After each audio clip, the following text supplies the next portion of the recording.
UG इतादोरी Sukuna को हरा देगा? क्योंकि लेटेस्ट चैप्टर में शायद हमने एक चीज मिस कर दी, यूजी के डीमन फॉर्म हाथ। लेकिन सवाल ये है कि सुकुना का एक फिंगर अभी भी मिसिंग है। अगर कोई भी सुकुना को मार दे तब भी इस फिंगर से सुकुना वापस आ सकता है। इसका मतलब है सुकुना का एंड ऐसे नहीं हो सकता, क्योंकि हमें वो आखिरी फिंगर को ढूंढना होगा। लेकिन वो आखिरी फिंगर है कहाँ?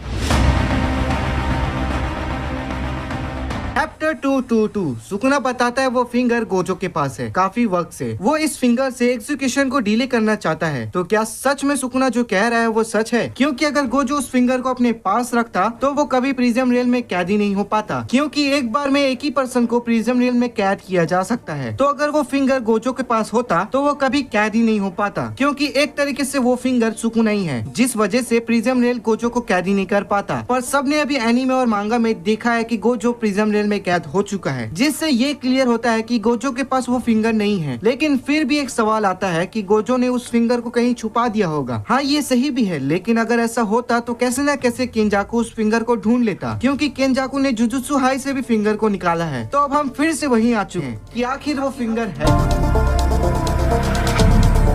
तो एक थ्योरी के हिसाब से यूजी ही सुकुना की मिसिंग फिंगर है, क्योंकि यूजी सुकुना की तरह दिखता है। और जब भी सुकुना यूजी की बॉडी को टेक ओवर करता है तो ऐसा लगता है कि वो सुकुना की बॉडी है। और शायद इसीलिए ऐसा है क्योंकि केंजाकू ने यूजी को ऐसे ही जन्म दिया है। ये थोड़ा अजीब है क्योंकि केंजाकू यूजी की माँ है, जिसे हम कहेंगे ही शी, क्योंकि अपने वो रूप, रंग और सेक्स दोनों ही बदलते रहता है। मुझे तो लगता है केंजाकू अपने आधार कार्ड में भी मेल फीमेल की जगह भेजा फ्राई लिख रखा होगा, पर उससे हमें क्या। लेकिन यूजी इतना परफेक्ट कैसे कि वो सुकुना को भी कंट्रोल कर पा रहा है, और ये कोई कोइंसिडेंट हो ही नहीं सकता। इसका मतलब केंजाकू ने यूजी को बनाते वक्त सुकुना की एक फिंगर का यूज किया है, जिससे वो यूजी को इतना परफेक्ट बना पाया। और इसी के वजह से यूजी के पास वो इनक्रेडिबल पावर है, जिस वजह से वो इतना फास्ट और पावरफुल है, और ब्लैक फ्लैश जैसे रेड टेक्निक को भी सीख पाया। और यूजी एक फिंगर हो सकता है, इसका कन्फर्मेशन हमें मिलता है गोजो से। गोजो हमें बताता है कि अगर कोई सुकुना की एक फिंगर को खा लेता है तो बाकी के बचे फिंगर की तरफ वो खुद ब खुद अट्रैक्ट होगा। अगर उसके आसपास कोई फिंगर होगा तो उसे पता चली जाएगा। और ऐसा कुछ होता है शुरुआत में, एनीमे में नहीं मांगा में, क्योंकि एनीमे में यूजी मुश्किल में होता है, इसीलिए उसे वो फिंगर खाना पड़ता है। जबकि मांगा में थोड़ा अलग था, यूजी इतना मुश्किल में नहीं होता, लेकिन फिर भी वो फिंगर को खा लेता है। और ऐसा लगता है कि फिंगर उसे अट्रैक्ट कर रहा है और वो उसे सबकॉन्शियसली खा लेता है। और ऐसा तभी हो सकता है जब यूजी ने पहले से ही कोई फिंगर को खा रखा है, लेकिन ऐसा कुछ नहीं था, क्योंकि यूजी ही खुद एक फिंगर था। क्योंकि चैप्टर 238 में हम यूजी के हाथ को देख सकते हैं, जो बिल्कुल सुकुना की तरह है। जब सुकुना यूजी की बॉडी को टेक ओवर करता था तो उसका वैसे ही हाथ हो जाया करता था। अब जबकि यूजी बैटलफील्ड में आ चुका है तो क्या यूजी वो आखिरी फिंगर खा चुका है या फिर वही एक फिंगर है, वो तो आने वाले चैप्टर में पता चल ही जाएगा। लेकिन ये बात केंजाकू को पता है कि यूजी ही सुकुना की आखिरी फिंगर है, बस वो सुकुना को बताने से डर रहा है। अगर उसे पता चल गया कि केंजाकू उसकी फिंगर के साथ ऐसा किया है तो वो केंजाकू का भेजा फ्राई कर देगा, क्योंकि एक फिंगर को इस्तेमाल भी किया और ऊपर से सुकुना उस वेसल को कंट्रोल भी नहीं कर सकता। और इसी वजह से केंजाकू उस मिसिंग फिंगर को लेकर के इतना चिंतित नहीं लग रहा, जबकि उसे सीरियस होना चाहिए, क्योंकि वो सुकुना की फिंगर है और उससे उसकी पावर्स भी शामिल है। वही एक पावर तुम्हारे पास भी है, जिसके इस्तेमाल से तुम ये दो चीजें कर सकते हो। और मेक श्योर कि तुम सबसे हटकर एनीमे कंटेंट देखना चाहते हो तो सब्सक्राइब कर देना। तो मिलते हैं अगले वीडियो में, तब तक के लिए सायोनारा। और लास्ट में यूजी वो मिसिंग फिंगर निकला तो गुड, नहीं तो ये